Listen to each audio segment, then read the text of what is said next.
नमस्ते अनि स्वागत छ है मेरो सानो भिडियोमा। र गाडीमा आएर अब गाडी स्टार्ट गरिन्छ हो। बिहानखेरि चाहिँ यतिखेर नै आइन्छ नि त, त्यसले गर्दा अब ड्युटी चालु हुन्छ। अब ड्युटी आजको पनि फेरि चालु भयो। हिजो पनि बेलुका यहीँबाट भिडियो गरेको थिएँ, आज पनि यहीँबाट। अब यो चाहिँ बिहानखेरि भयो, उज्यालो भयो, अब गइन्छ गाडी लिएर हो। र आज पनि लेबर ल्याउनु जाँदैछु। बिहानको नजर हो यो होइन। बिहानको मेरो काम चाहिँ यस्तै हुन्छ नि त, लेबर ल्याइरहनु पर्छ र बेलुका पुगाउनु पर्छ। अहिले 5 छैन नि त, त्यही सिजनले गर्दाखेरि यस्तै हो। मेरो चाहिँ काम यस्तै हुन्छ साथी हो सधैँ। नजर चाहिँ यस्तो छ है साथी हो हाम्रो गाउँतिर चाहिँ। अहिले बिहानखेरि चाहिँ यहाँ भोला आउँदैछन् र म चाहिँ घर आइपुग्न आँटेँ है। किनकि अब यहाँ रोक्नुपर्छ नि त, मैले घरमा एकखेर चियासिया खाएर जानु पर्यो।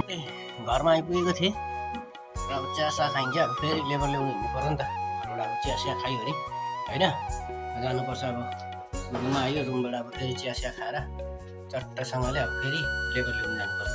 र अब चाहिँ हिँड्यो लेबर ल्याउनुको लागि घरबाट निस्केर है। चासा बङ्गाली पाडा 4 आली भनिन्छ यसलाई चाहिँ।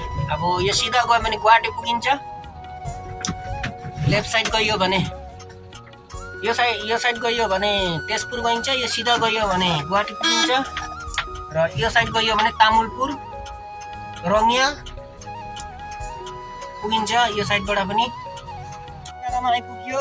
अब यहाँ छ गाडी चाहिँ होइन, आरामले गइन्छ यहाँबाट मान्छे उठाएर। के गर्नु, यस्तै हो काम, डेलीको ड्युटी, मेरो रुटिन नै यही हो।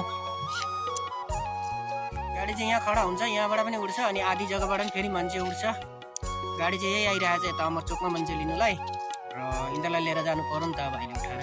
यहाँ 2 जना अगाडि बसेका छन्, अरू पछाडि छन् हो, देखिराखिएको छ। र यसरी नै गइराखिएको छ। हजुरहरूमाझ म भिडियो ल्याइरहन्छु छोटो छोटो।